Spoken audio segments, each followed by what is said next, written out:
Police പൊക്കിയതിനെ തുടർന്ന് ഇപ്പോൾ അച്ചുവിനെ കാണാൻ എത്തുന്ന അർച്ചന കാര്യങ്ങൾ ചോദിക്കുന്നു. ഇതോടെ അർച്ചനയോട് ഞാനൊരു തെറ്റും ചെയ്തിട്ടില്ല ചേച്ചി, എന്നെ കുടുക്കിയതാ, ആരാണ് ഇതിന് പിന്നിൽ കളിച്ചത് എന്നുള്ള കാര്യം മാത്രം എനിക്കറിയില്ല.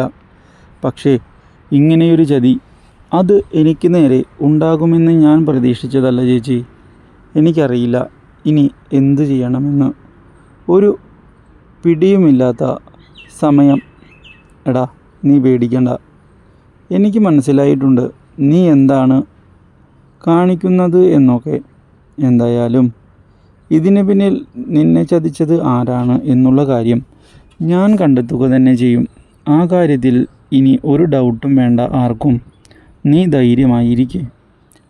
ഇതേ തുടർന്ന് അർച്ചന വീട്ടിലെത്തുമ്പോൾ, ഇല്ല ഇനി എനിക്ക് ഈ വീട്ടിൽ നിൽക്കാൻ സാധിക്കുകയില്ല, അവനെപ്പോലെയുള്ള ചതിയൻ്റെ കൂടെ ജീവിക്കാൻ ഞാൻ താല്പര്യപ്പെടുന്നില്ല എന്നതാണ് സത്യം, ഞാൻ പോവുകയാണ് എന്ന് പറഞ്ഞ് ഇപ്പോൾ പോകാൻ ഒരുങ്ങുകയാണ് നമ്മുടെ രുക്കു.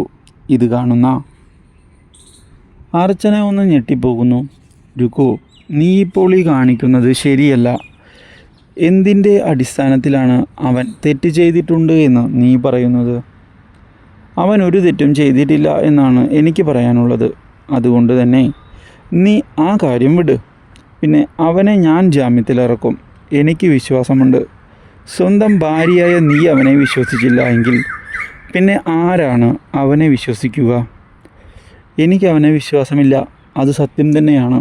ഇനി ആരും ഈ പേരും പറഞ്ഞ് എൻ്റെ അടുത്തേക്ക് വരണ്ട എന്ന് വ്യക്തമാക്കി അവിടെ നിന്ന് അവൾ വീണ്ടും ഇറങ്ങിപ്പോകുന്നു. കൂടുതൽ അപ്ഡേറ്റ്സിന് ചാനൽ സബ്സ്ക്രൈബ് ചെയ്യുക.